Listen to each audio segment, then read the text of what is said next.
presented by BC Dhamal. Subscribe now.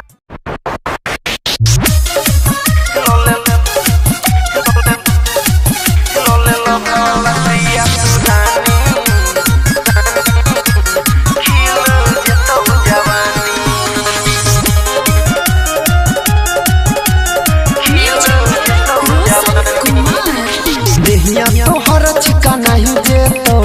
हमर वाला जे दवाई जेतो हे देहिया तोहर चिका नहीं जेतो हमर वाला जे दवाई जेतो नहीं है तो कोनो परेशानी भवला सिया तू रानी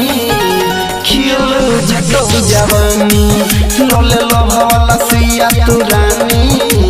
खिल जतो जवानी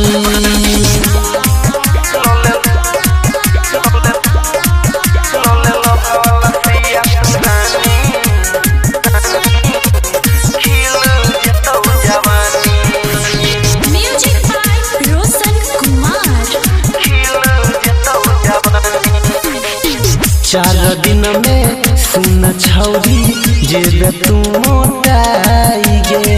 गजबे के फील है तो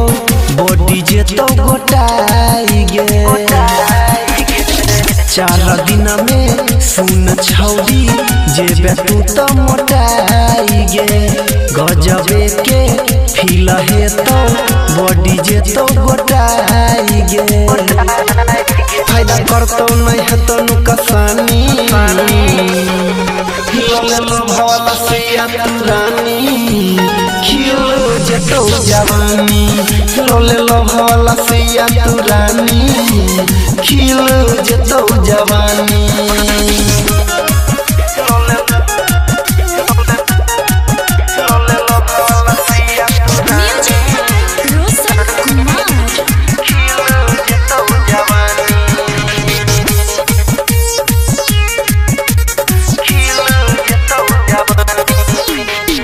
बात मन ले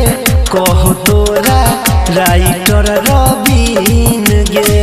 अनिल यादव रोशन के तू छुए दे मसीन गे बात मन ले कहो तोरा बबलू पर रवीन गे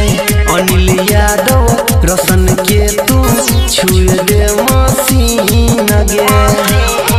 नहीं करबो कोनो मना मानी